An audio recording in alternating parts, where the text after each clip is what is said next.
It is the October late night of the 18th, early morning of the 19th, PFF Forecast.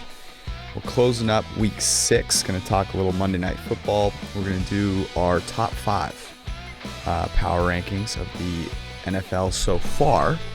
And then we're going to get into week 7. It's going to be a lot of fun. Let's rock. All right. We talked last night. I was in a car. I was driving on my way to take a red-eye flight. I'm back, and I'm alive. You're alive. And I'm a little hopped up on coffee. It's okay. I thought you were a little bit hopped up on Washington plus 3.5 and San Francisco plus 3.5. Oh, yeah. From last week. Not only two winners, but some 3.5 points of closing line value combined. Pretty beautiful. Yeah. I mean, let me just say this. I'm energized by that. I'm energized by the coffee. I had a great time. My brother Rob got married, not actual blood brother, but it was a beautiful ceremony in Napa Valley. And you know, here's the thing with weddings. Very small wedding because of the pandemic. I think that's the way to go. The food was sensational because you didn't have to mass produce something. It was at a vineyard. It was small. It was outdoors. I don't know. Here's my take on weddings. It's beautiful. The number of invited guests declines monotonically with the age of the groom. because here's the deal. I have experience. I've been the best man at 4 weddings, so I have you're kind of the Jordan of best men. I hashtag played the game. Okay, So when you're like 20 and you're single, like you want a lot of people there. You're playing the numbers. You know. Well, then when you start to realize what bills mean. You want fewer of them, but and as you get older, the fact of the matter is, like, as you get older, it's one of the let me get an example. So like, let's say somebody's like, hey, can you come to my, like, you know, we're older, you know, you have a kid, right? And you're like, hey, can you come to my kid's baptism? And I'm like, when we're like 25, you're like, of course, man, it's like the first kid in our group. And when you're like 35, it's like, neither one of us is going to be offended by me saying no, and like there's more of an understanding there. Yeah, I think you lost me at come to my kid's baptism. But, as somebody who's attended lots of nieces and nephews, But anyways, shout out to my buddy Rob and his beautiful wife Kirby. I survived, and I would do it again in a heartbeat, especially if the result was Jimmy G not throwing a single interception. Jimmy G. We lost. Well, in that game, the props didn't do so well. Other than that prop, because we had a lot of Goff. We had some Goff overs, and he did get to over attempts, and over. Yeah, it was. I mean, if brutal. Cooper Kupp passes, it's and Woods too, a no-brainer. But that's why you listen to the prop king over here. Yeah, because Goff did get over his rushing yardage. Of course he did. Which is of course one of your faves. We do also have the lock of the week is still hanging there, still dangling. It is. We got first leg of the teaser. Chicago +8 not only covered the +8 but won the game outright. Dallas, who we got at plus. I'm sorry, we got. Chicago at +7.5. It closed at +8, so we lost some closing line value there. But Dallas at +8 is now currently a pick'em. So if you wanted to tease that, it would have been 6, which lost a lot of value. So lost a ton of value. Good listen to the show on Wednesday. Yeah, but we still need Dallas to pull it together. We need Andy Dalton to keep it within a score tomorrow. I'm excited about it. All right, let's do our top 5s. I'll let you go first. Well. So we want to just, because my top 5 is basically like one statement, which is I think Kansas City is the best team, and then I think there's a cluster of 4 teams that are ahead of everybody else. Okay.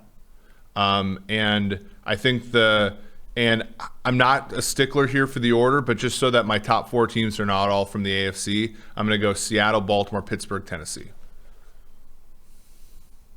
Can you say that in a enough manner that I can? So Kansas City, followed by Seattle, followed by Baltimore, followed by Pittsburgh, followed by Tennessee. Okay. We have one difference.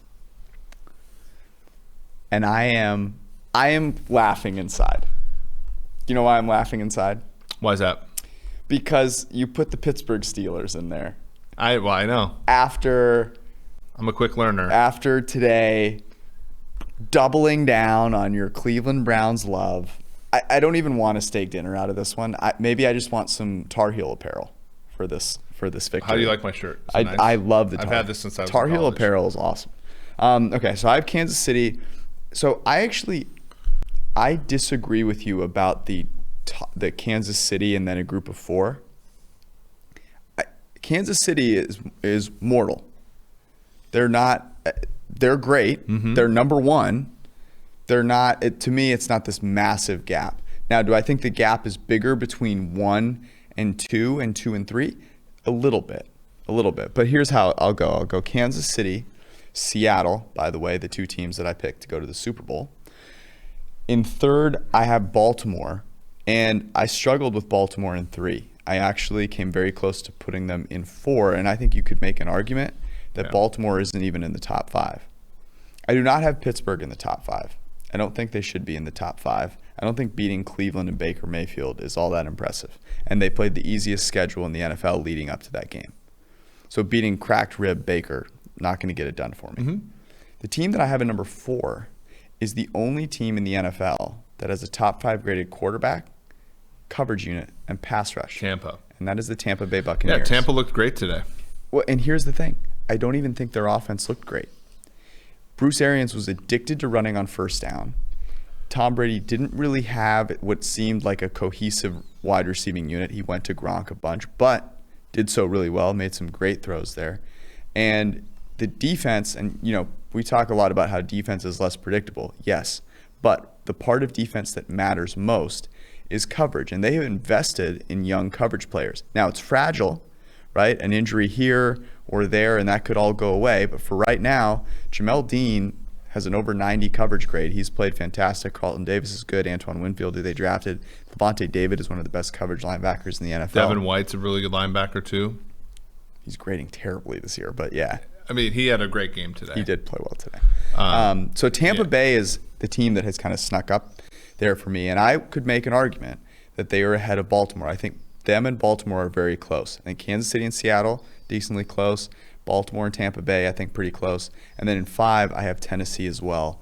I would have thought that I'd be putting either Buffalo or New England in here at 5, and I'm kind of surprised that I'm not. But Tennessee, over the last 2 weeks, there's one quarterback with a PFF passing grade over 90, and that is Ryan Who is Tannehill. New England going to throw the football to when they need it in a game against Julian Edelman.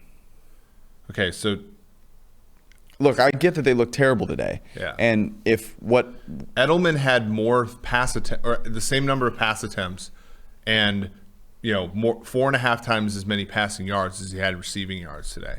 Sure. I mean, so this is what I expected out of Tennessee after the COVID situation. Yeah. All Just right. brutal. Just not on the same page. I mean, Cam looked like he didn't know what offense he was playing. He looked like what every hater says about Cam Newton. Yeah. He can run a little bit. He's not accurate, and you can't count on him when you need to throw. It's a lot like the Rams looked tonight with you and I watched the game together, basically like early down run, and I looked to him like, do they expect Goff to complete this 3rd and 6? No. Like What are you thinking? What the hell are you doing? Like, it's the same when your quarterback just kind of lacks that accuracy. And granted, New England does a good job on early downs generally, but the Broncos did a really good job of getting them out of those situations. Now, the team that's missing from this conversation that has been in our top 5 for a while are the Green Bay Packers. And the Bills. Yeah, the Bills snuck in there. Yeah. But, I mean, the Bills, I kind of want to wait on the Bills because what we see from them tomorrow is going to determine a lot. Like Kansas City, I know more about their resiliency. I don't about the Bills, and I expect Sean McDermott to be pretty They resilient. have a negative point differential now. I know that's that basically means we won a bunch of close games and got blown out once. But and they almost let the Rams, come beat that them. Rams team that we just Rams watched team. today. So here was my big takeaway from watching, because this was the one game that I was like, I'm watching every snap of this game. I'm obviously not going to watch the Jets-Dolphins game. And the first drive of that game, Aaron Rodgers was in rhythm, throwing quickly, basically all slants over the middle. And then after that, it was like the old Aaron Rodgers reappeared. He was sitting back, his back foot would hit, he'd hitch, nothing. And it's weird because, we talked about this on Wednesday. Like, he hadn't played coverage units that were very good. In fact, the worst overall coverage unit strength against before this game. And obviously Tampa Bay, a much better coverage unit. But I would have expected Devontae Adams coming back to really impact that ability to throw in rhythm for the better. And he didn't. So I'm not overreacting. Like, I think I would put Green Bay 6th here. Yeah, 7th? I don't know. I mean, like, I'm not overly concerned. So there were 4 players today that had 3 turnover-worthy plays or more. Drew Lock, I think you would probably have guessed. Baker Mayfield, you would have guessed. Yep. Aaron Rodgers. Actually Ryan Fitzpatrick today had 4, including 2 interceptions. But Rodgers came into the game today with no turnover-worthy plays and almost 10% of his passes being big-time throws. He had 1 today in 36 attempts. They did drop 3 of his passes. I mean, but it was really back to what we were seeing, which is a low yards per attempt, very inconsistent production. It honestly felt like last year. It was like that game where we had the Chargers that, the 10.5 first quarter points or first half points, bet that we had where it was like, they can't get anything going. And, I look at their schedule, it's super easy, right? So this is another thing where we might be getting into arguments with our friend Aaron over, they're 12-4 and they're going to go up in the first round of the playoffs against a team that might be like 11-5, 10-6. And we're like, well, this is why they're only favored by 5.5, because they actually beat up on Detroit, Minnesota, and Chicago, and I don't know. It sucks because there was a lot of promise for them this year, and they really did shit the bed this week. 1 week does not a season make, as we saw with the Niners last week against the Dolphins. And Green Bay is going to be playing Houston, which has literally 0 defense. So it should be an opportunity for Watson, though, was tremendous again today. Yes. The fact that they didn't even cover the spread is a crime against humanity. It was honestly, that was one of the worst beats that I have taken. We had both Monday night games in the Super Contest, but today we had the Steelers, my lock of the century of the year, and the Bengals, who 1 week ago you denied. Yeah. It's okay. That was a good. I mean, they ended up losing, but I can't believe they lost that game. Yeah. That was incredible. Well, Rivers actually played well. Yeah, he came out and played well after that. It's a kick in the teeth. But my point was that whenever you have a quarterback like Deshaun Watson and you get a game like that out of him, I think he had 4 big-time throws. You have to win, right? And they just got bulldozed. This was the craziest stat of the week that I have seen so far. Mm-hmm. So Tannehill was awesome. We just talked about how great he was. The Tennessee Titans averaged more expected points added per run play than per pass play, which you just don't see. Like, the average pass play is so much more advantageous for offenses than the average run play, especially when you're throwing the ball well, which Ryan Tannehill has been. But that just kind of tells you about Houston. Can I briefly, so you talk about, when you get that type of performance out of your quarterback, you have to capitalize on it. And I know Kirk Cousins today, 265 yards, 3 touchdowns in the second half. But what I thought was amazing, Watson was second in the NFL today with 199 second half yards. Third was Matt Ryan. So the Falcons get up 20-0 at the half. And frankly, they gifted the Vikings a possession. Brian Hill fumbled. And to their credit, for the first time all year, they come out of the second half and they're like, look, Screw this. There's no way we're sitting on this at all. Absolutely not. Touchdown to Julio, touchdown to Hayden Hurst. Game goes over the total, despite being like halfway through the third quarter. Game goes over the total by like 9 points. There's an early week green line that liked it. So the Falcons game, obviously because I'm misanthropic about the Vikings, but it was probably my favorite game to watch today. Not surprised by that. Okay, we'll talk about these teams more as we get into week 7. Let's do 5 minutes or so on the Monday night games. Kansas City is now 5-point favorite in Buffalo. This opened at 3.5. I believe, I can't remember if we guessed the same. I know I had it 4.5 when we guessed the lines last week. So I'm obviously not betting Kansas City at 5. I've already bet them at lower numbers than this. Total 56.5.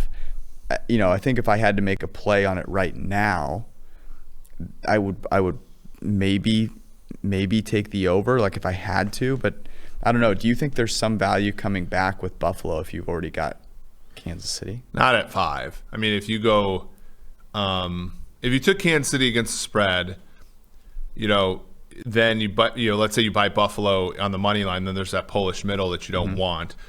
Which sucks. I think 56.5 is not great because, again, you're looking at going over, like 56 is a key number now in the NFL. You don't want to go, you're looking for a very explosive game to get over that. And there is a significant chance that one of these offenses lays an egg. We've seen it before. We saw Kansas City in LA, lay an egg. We've seen Buffalo just last week against Tennessee, who doesn't have a great defense, lay an egg.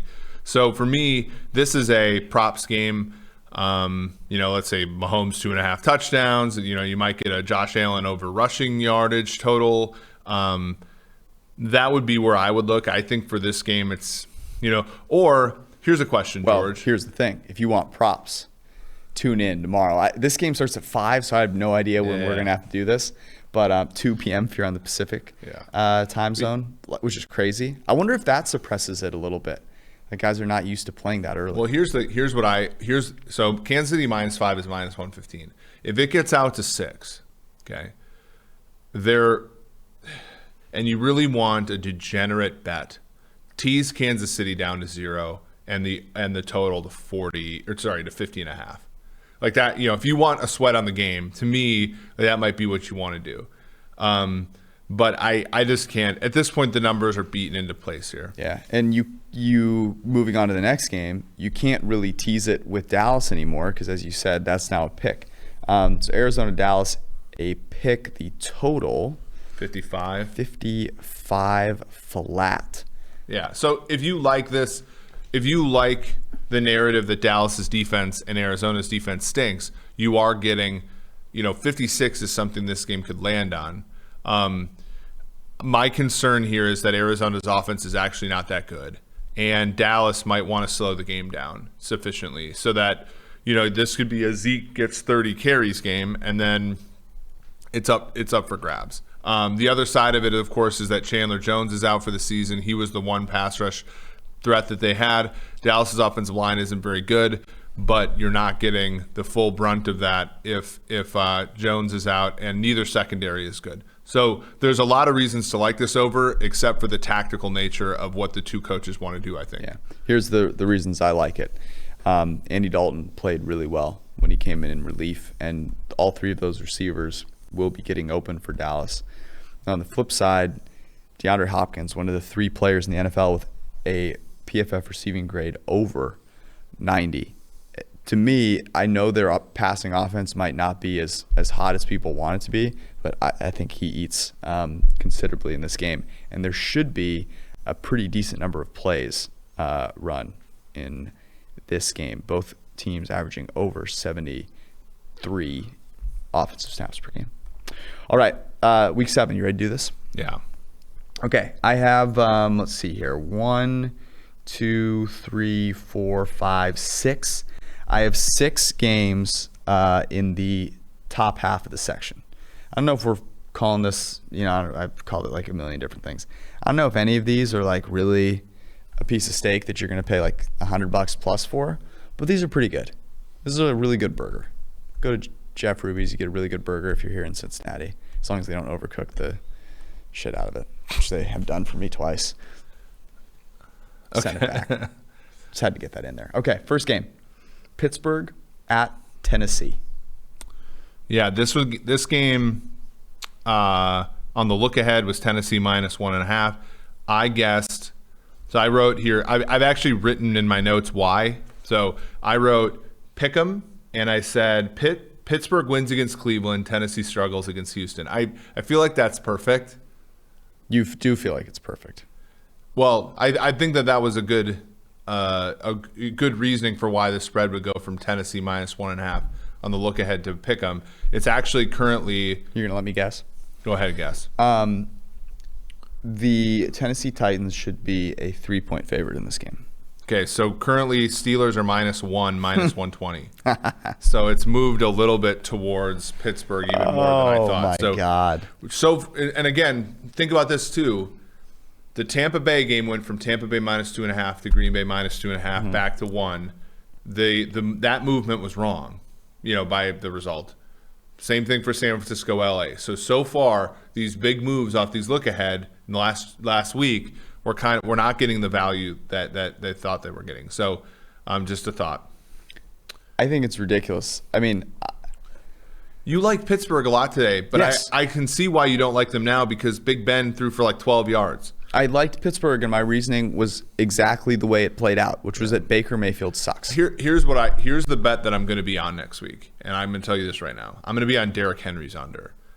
It's going to be 200 yards. It's going to be like 117 yards, and there's no way. Pittsburgh is – you think Stephon Tuitt and Cameron Hayward are going to let that big-ass dude run? Because, Houston – dude, he left Houston on that 94-yard touchdown run. He did. They might get thrown on, right? But I don't think Pittsburgh gets just rumbled on the way that the Houston Texans did. Pittsburgh's going to have to score to keep up with Tennessee, though, in the air because Tannehill is playing his ass off. He's playing his ass off. I think Art Smith is calling his ass off. The next head coach of the Atlanta Falcons. Yeah, and I am a little nervous because Tannehill has a propensity to take sacks. It's the only reason I'm somewhat nervous. But 52.5 is the total in this game. I feel like that's an under, like a month. Yeah, Pittsburgh's games are the only games this year that have sort of played under. Opening day against my Giants. Favorite thing to do is to be on a team 1 week and have them do exactly what I think they're going to do, play really well. The zigzag theory of gambling. No, don't be a sucker. Yeah. Get off of them early when everyone hops on board. I still think Pittsburgh's good, but Tennessee is definitely better. This isn't bettable though at +1, right? You're not getting a good number. I mean, on the money line, there's no money line yet, but you're not. You're not getting a great number here. I don't think this is a candidate. It's -1, -120. Yeah, so Tennessee +1 is -101. So you're probably talking about +105 on the money line. Because I'm thinking at home, third straight home game. Because I'm thinking if it moves out a little bit more, then you've got some. Yeah, if it gets to +3, it's an auto bet. I feel like, for sure. But even if it just gets to 2. You're not picking up. Right now you're protected up to +7. If it gets to 1.5, and that's probably why they have it sitting here at -1, -119, as opposed to 1.5. 1.5 because they want to protect themselves from the teaser. Don't you all? Yeah. All right, next game, Green Bay at Houston. I guessed that Houston would be a 6.5-point underdog at home. I said the 4.5. The look ahead was 3.5. My notes were Green Bay humbles Tampa Bay, which did not happen, and Houston plays okay against Tennessee, which did happen. Wow. It is 3.5. Holy shit. I even see 3.5 -120. Yeah, I see 3 in you're some getting places. 3, maybe even money. Holy hell. If this gets to 3 flat, you have to take Green Bay, I feel like. Yeah, Houston's not good, dude.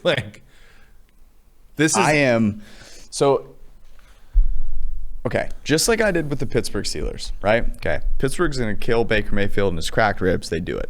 Okay, now they're playing Tennessee Titans. Tennessee Titans, a much better team with a quarterback that doesn't have cracked ribs, actually playing very well as opposed to the Cleveland Browns. On the flip side, you go to Green Bay and you say, okay, Tampa Bay, they had a little bit of rest. They had a fluky loss to the Chicago Bears. Tom Brady's playing really well. Their defense, for whatever defense matters, and it's something that's very hard to predict. It's unstable from week to week, but they, to me, have the most complete defense in the NFL. They have a very good coverage unit. They're, all levels of the field, they're pretty together. There are no glaring weaknesses. Houston, the opposite. And Aaron Rodgers, the revenge tour, he's not giving up on that. That's not something where he's like, oh, yeah, you know what? It was 4 games long, and now snap back to reality. Oops, there goes gravity. That was... Gravity chokes. Yeah. So I love Green Bay. At 3. I wrote them down as a possible one. I mean, if you get them at 3, I'd even take the minus 120 as the. Yeah. I mean, I thought this was interesting. You know, Aaron Rodgers, first time all season, he's had an average time to throw of 3 seconds or more. Yeah. But this is a totally different. Yeah, Houston's. I mean, again, we've gotten chided before because we flippantly said defense doesn't matter. This is a situation where, like, you look at the thresholding, and Houston is just simply. Well, for one, today, did Green Bay's defense play that poorly? I didn't think so. I mean, they gave up they gave up some things, but it was mostly because they were in a bad position most of the time. And Tom Brady made some great throws. Yeah. I mean, look. So I think Houston can score in this game. Total on this game is 55.5. I think Houston can score in this game, but I'm skeptical that they can stop Green Bay, especially Green Bay off of a shit show that was today. All right, we are on to my bi-weekly tradition of talking about how Kyle Shanahan is a motherfucking wizard, which he was again today. Because Jimmy G sucks. I'm sorry. Jimmy G was, I mean, the first throw he threw past line of scrimmage to Kittle, which was like 4 yards behind him. The airmail to Juszczyk, who's wide the hell open. It's bad. And I think he's hurt. I think he's legitimately hurt. But it does not look good. And Kyle Shanahan he put all kinds of things into that Rams defense. Aaron Donald, remember we were talking about this on Wednesday, and I was like, I think Kyle Shanahan's going to have a scheme that, minimizes Aaron Donald's impact. Yeah, I think he accomplished that. So whoever, thought I was a lunatic, suck on that. The San Francisco 49ers had almost double the number of total yards just after the catch that the Rams did in total at half. Unreal. All right. So the San Francisco 49ers are playing the New England Patriots in New England. I'm very curious to see where this line is. I had New England as a 4.5-point favorite going into the week. Yeah, where did I have? Okay. I had New England -4. In my note, so the look ahead was 5, and my only note was San Francisco gets back on track against LA. So I took a point off of it. Where are you seeing this anywhere? I don't see it on Pinnacle. I don't see it on Chris. I see it pre-Sunday night. It was 4. Okay. So I wonder if it moves 3.5. I don't think so. Don't you think that maybe right or wrong. But people love San Francisco. They do, but don't you? Okay, Shanahan was terrific tonight, 100%. Can I present an argument though that a lot of tonight was about LA? You can. I think if LA was competent in any way on offense, tactfully. Do you think if Cooper Kupp just doesn't drop 4 passes? Well, or they don't blow 2 timeouts in the third quarter. If they can challenge, like there was a play they could have challenged when they were backed up. If they go for a 4th down at 3 or 4 times when it was very trivial to go for it on 4th down, I think the game's a lot different, don't you? And again, not to say that Shanahan, I think, did a terrific job, and there's an argument to be made that if LA put up their end of the bargain, he would have kept pressing, because obviously in the third and fourth quarter, we up 2 scores, you stop doing all the creative shit that got you there. But I think some people might look at that game, right or wrong, and think to themselves, geez, that was an LA loss. That is an egregious statement, and I will not let it slide on this podcast, this here holy ground of this podcast. The Los Angeles Rams, the thing was that it was ridiculous that the Niners were underdogs in that game. 100%. That's why we picked them. That was a fucking joke. And all you had to do was watch the Rams play previously when they beat up on teams in the NFC East. But no one does that. People just look at final scores. They get excited about Sean McVay. And we said this on the show this morning. The Niners lost the most power ranking points of any team in the league, and still we're only about a point less in our power ranking than the Rams. I mean, even if you considered us overreacting to the situation, it was just from a numbers perspective, just an ill-advised situation to have them underdogs. I'm just saying, when you look at all of it and say, like if you're a Niners fan, you say, okay, how do you feel about Jimmy G coming out of that game? I'm terrified. And I think Shanahan is terrific, but like if another team is able, and maybe New England's not this good anymore, but if New England were to press their thumb on all the smart buttons in this game, like, I mean, is a number like 3.5 egregious? Would you still take San Francisco plus 3.5 next week at New England? I don't think so. I would have a really hard time taking either team. Yeah. To be honest. And I think if it were 3.5, and I had to take one side, I would probably take the Patriots. Yeah, I think, yeah. I think they muck it up. In the same way they mucked it up with Kansas City on that Monday night, where it's just like, we're going to force your hand, and then we're going to pray on offense so we can make plays. Like, I think they're two similar teams, frankly. I mean, New England's not as good tactfully on offense, but they have limited. a weapon in Cam Newton that if they can get back on track can be helpful. I was encouraged by how San Francisco's coverage played today. I mean, Fred Warner is incredible. Dre Greenlaw's very good. No Sherman either. I mean, that was a big deal. Mosley played really well. And Jason Verrett, man, that dude is awesome. Yeah, hopefully he stays healthy because he was amazing. Yeah, I mean, he's healthy coming out of that game. So after watching San Francisco, I'm both more concerned about Jimmy G, but feel much better about basically every other part of the team. I mean, Kittle was terrific as well. Yeah. So I have a really hard time with this game. So I think it's a layoff for now. All right, Tampa Bay in Las Vegas. This is the Sunday night game. I have the Las Vegas. Actually, it's is it your turn to guess? Yeah, the look ahead was 2. I said that it would be Las Vegas plus 1.5. Oh, we're going to differ here. Because I thought Tampa Bay would lose today, and they didn't. I liked Tampa Bay, as I talked to you about the Brady kind of being undervalued by the market thing. I had Las Vegas 4.5 point. It's 3 currently, although it's kind of 2.5. I mean, Vegas plus 3 is minus 124. Total is 54. This total is really interesting to me because the Raiders stink defensively. We've gotten a lot of hate mail because I talked about their draft last year as though, Clelin Ferrell had 9 pressures the other day, the first game in the history of his career with over 3. So apparently all is right in the world. But their defense stinks. So Tampa should be able to get some run on them. But Tampa's defense should be able – I mean, Derek Carr's BS is not going to fly against Tampa's defense, right? So, I don't know. What do you think? I believe that people are a little high on the Vegas Raiders, which is saying something because I like the Vegas Raiders. I talked about how much I liked their the willingness to throw the ball downfield, John Gruden, offensive wizard, all these things. But Derek Carr is our 20th graded passer. I'm not overly excited about Derek Carr, despite the fact that I like what the Raiders are doing on offense. And obviously, I have this across 3 at 4.5. So I like Tampa Bay in this a decent bit. Okay. It's road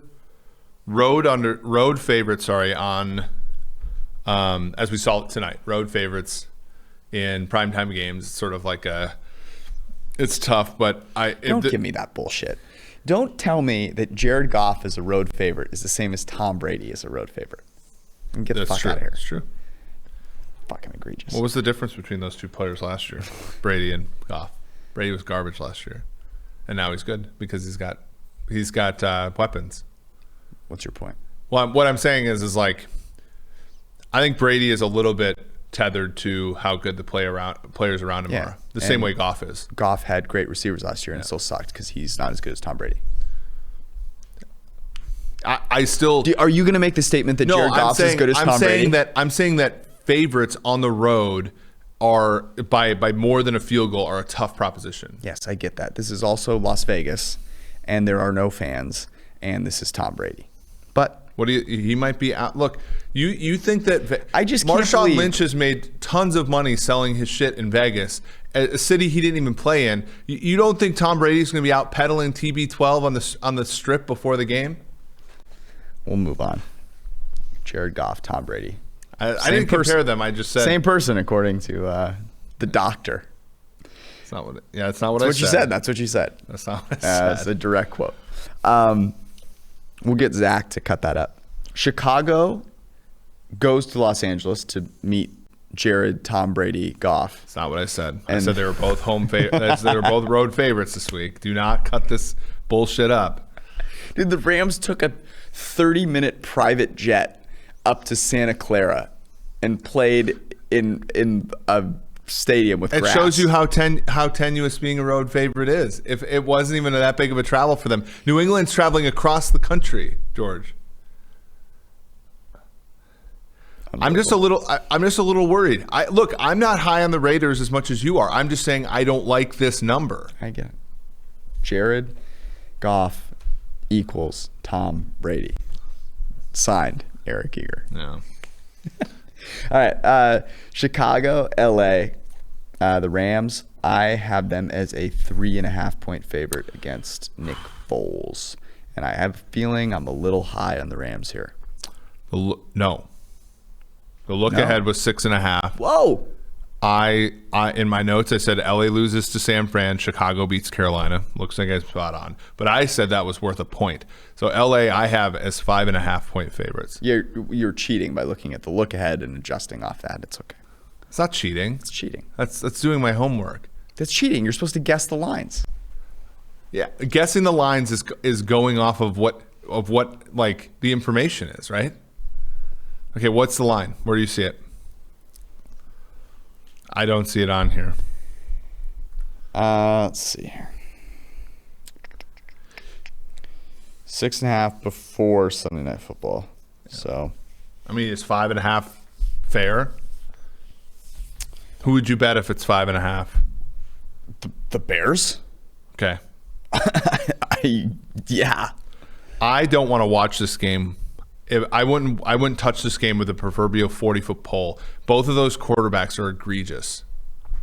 Yeah. So, but like I guess 5.5 is tough because it's not. 6.5, I'm taking Chicago. But at 5.5, I don't know. Yeah, I don't feel great about it 6.5 because you're not getting as much value. But look, the Rams have beaten only NFC East teams. That's it. Yeah, the Bears have like the Bears just beat a Carolina team that's actually decent. Yeah, on the road, yeah. And they played really good defense today because Bridgewater was swallowed up a bunch of times today. The Nick Foles implosion is like, yeah. I mean, I would put Chicago's coverage unit close to Tampa Bay's. They've played pretty well in coverage this year. And I just can't wait for the Rams to throw fades to Josh Reynolds on 3rd and 4, backed up when they need 2 scores. That would be my against Jalen Johnson, who's pretty damn good. The Rams got away from what they normally do. This season, they've been all about short passes, yards after the catch, and they didn't do that. And I wonder if that was a product of what San Francisco is able to do with speed, and some of their their linebackers being able to move. I don't know. All right, let's go to Seattle, Arizona. Let's see. I'll guess first here. I cheat though, so I don't know. It's like, you don't think that's kind of cheating? Looking at the look ahead for guessing the lines and then adjusting off. Well, that? here's my take. If you are somebody who is serious about betting on games, aren't you betting on look ahead? Like, at least I'm upfront about it. What? So if you're trying to bet these games, I'm just asking if the spirit of guessing the lines is being hurt by the fact that you're already looking at preset lines and adjusting off that. I don't think so, and here's why. Because I'd be doing myself a disservice if I didn't bet look ahead lines. Okay. And then I'm setting it on Saturday. So, and I'm putting next to it a prediction of what happens. So here's a thought. What if you bet look ahead lines after you guess the lines? Well, that's essentially what I do. Stop. Yeah. You are spitting in circles here. You just told me the opposite. I'm not. So you're saying you guess the lines first and then you look at the look ahead. Mm-hmm.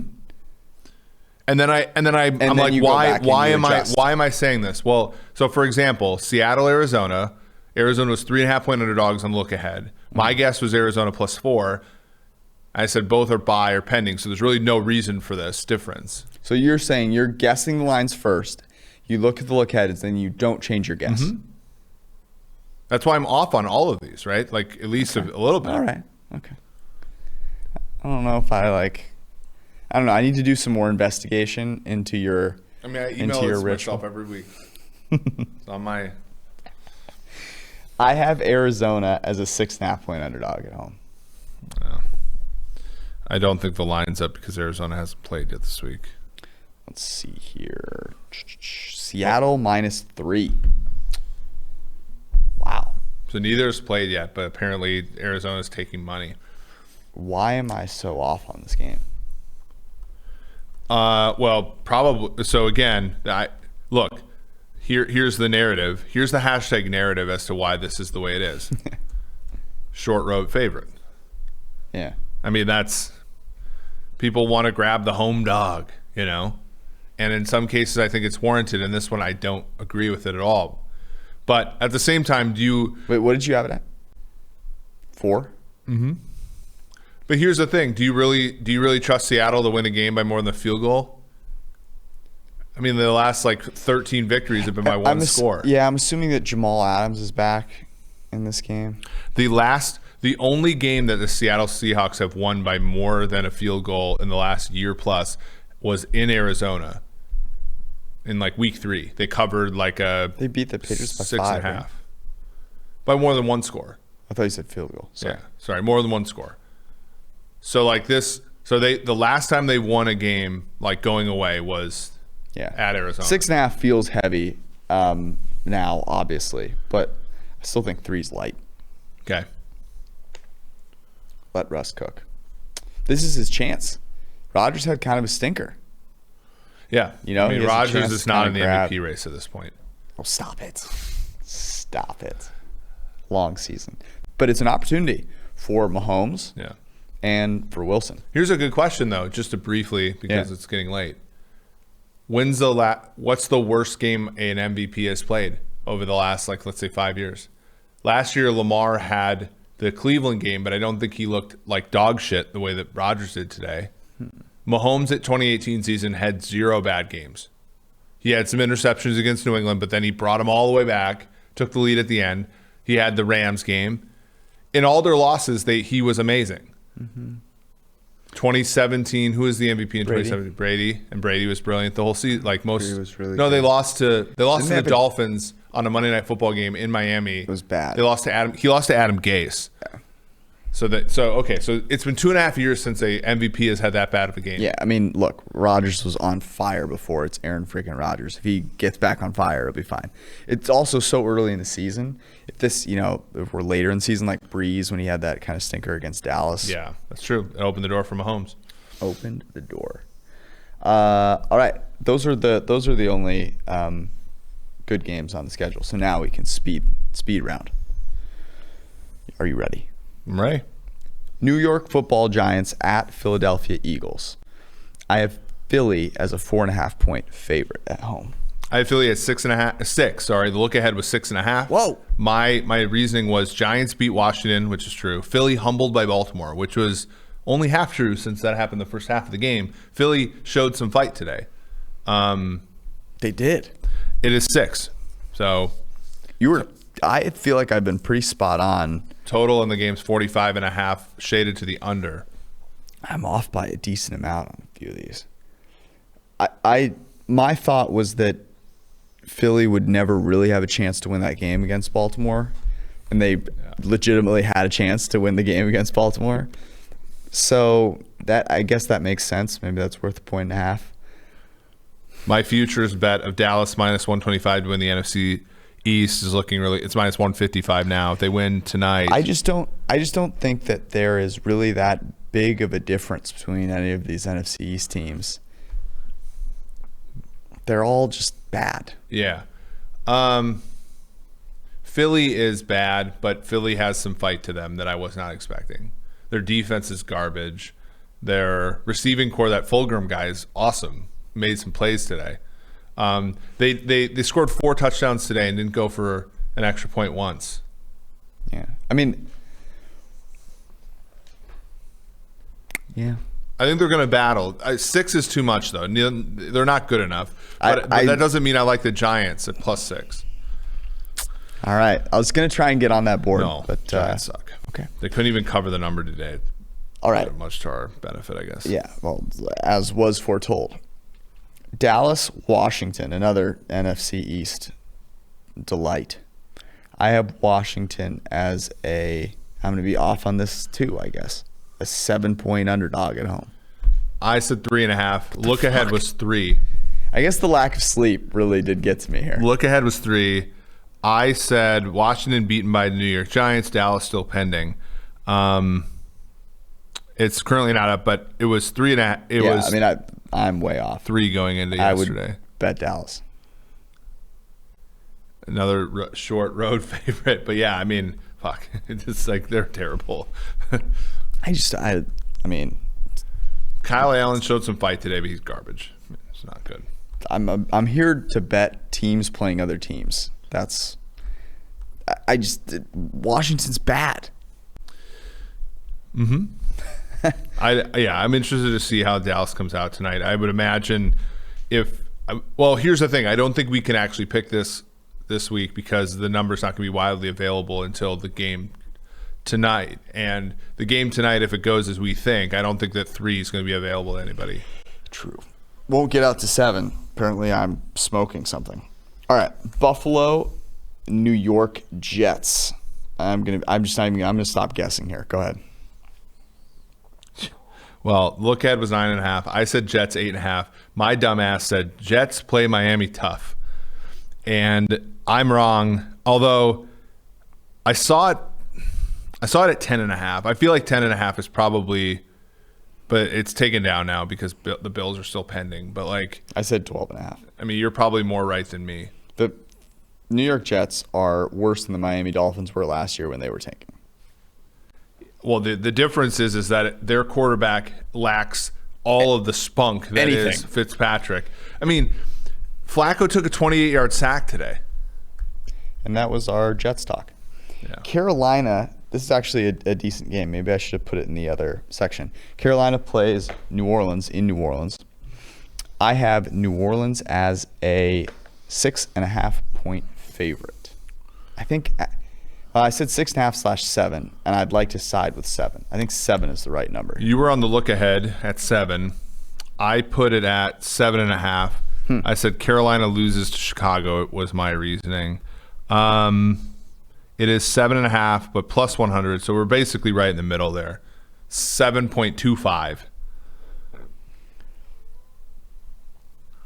I'm gonna feel. I can't lay points in New Orleans. That's where I'm. They're not good enough. This is a Carolina or nothing thing. You can't. You watch the game on Monday night, and they're just not good enough to separate with teams. And I don't care if Michael Thomas plays. He's like what basketball? Like Michael Thomas is like a late 80s basketball player. He just leans on you for an entire game. He's not like there's not going to be like. You're not going to be. It's the Warriors. You're going to shoot like 23s against you in a quarter. Like that's not the New Orleans Saints. Now, good for them to gritty and come back and everything. Teddy Bridgewater scampering around like total on Michael this game Vick. 51. I could maybe tease New Orleans down to 1.5. That would be like my only play here. But no, I mean it's not great, Bob.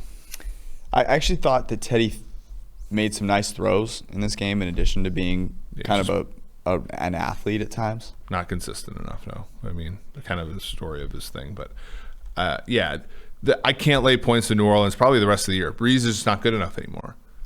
Not a touchdown. I agree. Cleveland visits us and the Cincinnati Bungholes. They played already on a Thursday night. Cleveland was, a 6-point favorite? Yeah. When it closed. Burrow covered it, yeah. Of course he did, because that's what he does. All Burrow does is cover. Joey covers. I have Cincinnati getting 4. This is the one I'm very, very bad at. So Cincinnati on the lookout is 4.5. I said they'd be 6. I said Cleveland competes against Pittsburgh. And then I said Cincinnati humbled a little bit by Indy. So Cincinnati did lose after being up 21-0. So that second part is true. But Cleveland got their asses kicked by Pittsburgh. It's interesting that this line is up here because is Mayfield playing? Like he looked like he couldn't move. It was not good. So the Bengals are 3.5-point underdogs, and it's trending towards 3. Wow. So people just immediately jump ship. 51.5 the total. Immediately jump ship. Here's what I found really interesting about the Cleveland Browns. The Cleveland Browns have the number 1 graded pass blocking unit in the NFL. Remember that was the big issue for them? Yeah. Baker Mayfield has the number 29 PFF passing grade. So it's not something you like seeing. Yeah, so pass blocking, yeah, it matters, but your quarterback matters more. Mm-hmm. I just found that blew my mind. Like, how is that possible? You know? And Stefanski is great. I am bummed that this is so short. I mean, yeah. Here's the thing: Cincinnati's does not possess a defense. Jesse Bates is fantastic, and then everything else is not great. So I have a really tough time getting on board with Cincinnati this week. I loved them last week. I have a hard time with them this week. Yep. But I'm not betting Cleveland. Yeah, you can't. I mean, short road favorites. Short road favorites with a bad quarterback. Yeah, you can't do it. Not doing that. Short road favorites with a GOAT at quarterback, I can get on board with that. I'm not talking about Jared Goff either. I'm talking about Tom Brady. Yeah, that's true. I mean, you're wearing the GOAT on your chest. Look, the last time Tampa Bay was a short road favorite, they went into Chicago and lost outright. So I'm going to be a little bit. I'm just going to pause a little bit. One game samples now? Well, I'm just saying, they made 1,000 mistakes. Yeah. On a short week. And look, mistakes are that again. That's why my last discussion about New Orleans. It's I can't lay points with New Orleans. Why? They make too many freaking mistakes. They turn the ball over too much. Malcolm Jenkins drops interceptions. They're not good enough to overcome the point spread. Yeah, but they have a worse quarterback. So you're saying Bridgewater's better than Breeze? Well, so I just said New Orleans. You said you can't trust New Orleans. I can't trust New Orleans. Right. The reason I trust Tampa Bay more is because they have a better quarterback. Yeah. I mean, my thing again is when you make mistakes, which you are prone to do because the other team forces people to make mistakes. They're an NFL team, unless they're the Jets. Overcoming the point spread is tough. Yeah. The Raiders happen to make mistakes too. Like drafting Cleveland Farrell. Don't tell them that. They love Cleveland. Nine pressures. I hope that puts them on the field more. Yeah, I mean, for me here, I can't. I gotta. Let's move on from this game. Detroit, Atlanta, your Falcons. You were the one that had the balls to talk about our Falcons. They came through. They destroyed your Vikings. And I have them as a 3-point favorite at home against Detroit. Yeah, you're right. Finally. The look ahead was 2. I said 2.5. My notes were Detroit meh against Jacksonville. Atlanta beats Minnesota. I figured, though, that the market wouldn't rush to this gold mine that has been have these people been martingaling the Falcons the same way they're martingaling the Jets, just doubling up, and now they finally get it all plowed back. I mean, hopefully. 56.5 the total on that game is a little high for me. Atlanta, that game did go over today in Minnesota, but it took some Herculean effort in piling up 350 plus passing yards. This game, here's the deal with this game. This game is if you just want to lose weight without working out. Yeah. Bet one side. Which way would you take it? Just sweat your balls. I would take Detroit plus 3 if I had to. Yeah, absolutely. I'm not taking the favorite in this game. All right. As much as it was wonderful to see Matt Ryan play well, Julio Jones play well. Finally. I mean, I hope they get it together. That'd be really cool. Jacksonville in Los Angeles to play the Chargers. I have the Chargers as a 6.5-point favorite. Look ahead was 7. I said 7.5. I said Jacksonville struggles against Detroit, but I said Herbert Love. It is 8. Whoa. So it's gone past us now. People got to be sick and tired of betting Gardner Minshew at this point, right? I am sick and tired of betting wins Gardner outright Minshew. week 1, covers the number against what is amounted to be a good Tennessee team in week 2, and then lose by double digits to the Miami Dolphins, who actually are pretty good as it would happen. They lost. They haven't covered a number since, and they got pretty much handled today by the Detroit Lions. I know. The Detroit Lions, because they still lack a defense. And Matt Patricia's bringing that though from New England. Right. Well, it's a long journey from 9-7 to 2-3. 3 years later, it's all part of the journey. Oh man, it's not about the end result. It's about the journey. Yeah, my body's telling me to bet on Gardner Minshew again, but I struggle to. But I think there's no way you can lay the points to the Chargers. Look, Justin Herbert. We talked about this, and this is a mistake we made with Baker Mayfield years ago. There's a difference between being encouraging and being actually good. Right. Burrow's encouraging. He's not good yet. Herbert's very encouraging as well. Herbert's encouraging, not good. You don't lay 8 points. We already, encouraging? Yeah. We already learned this when Carolina went in there and won outright. You know what you say encouraging. You know what that reminds me of? What? My speech is starting to really get hindered here. It's the lack of sleep. I apologize. But what movie do you think I'm thinking of? Encouraging. Oh, well, it's a Vince Vaughn because I have a little bit of that in my Midwest. You know, it's a Vince Vaughn. Is it The Breakup? No. It's a movie where the first 70% of the movie is really good. Couples Retreat. Yeah, baby. Where the yoga instructor comes up and he's like, encouragement, yes.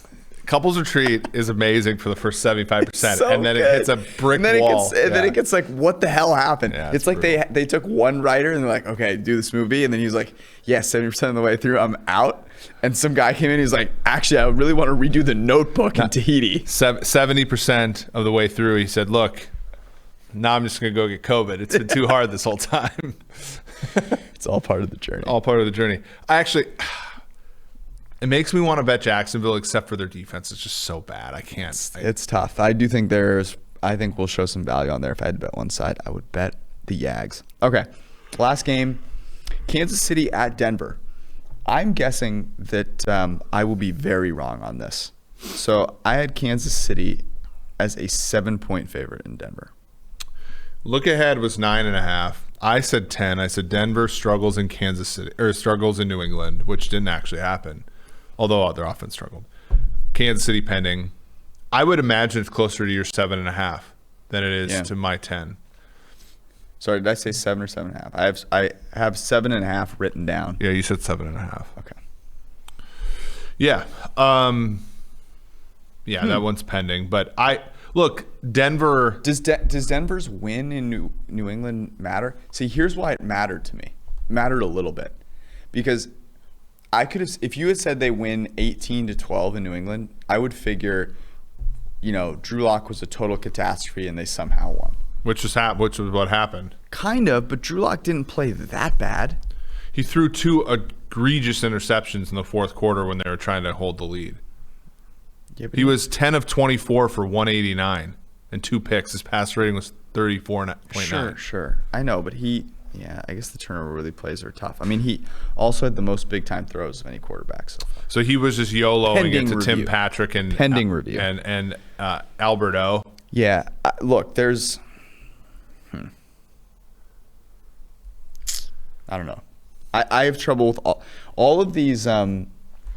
Honestly, all of these games in the crappy section, I have struggled to see an edge on either way. Yeah. So I don't know. The games that I like the most are Tampa Bay. With Jared Goff at quarterback. Tampa Bay. The juiced 3. Well, no, actually, it's more like 2.5 at Oakland or LV. And I mean, I really like Tennessee, but the value isn't really there. Green Bay is the other one that I really like. Yeah, I have Green Bay written down. I could come around in Tampa Bay. I also have Seattle -3 at Arizona is the one thought I had. Like that one as well. So like where your head's at. Give me 3 short favorites on the road is a little bit nervous for me, but we do not have home field advantage as heavily. but you're also this year. taking 3 great quarterbacks. Yep. Well, 2 great quarterbacks in Aaron Rodgers, as we found out today. Is he elite still? Have we ruled on that yet?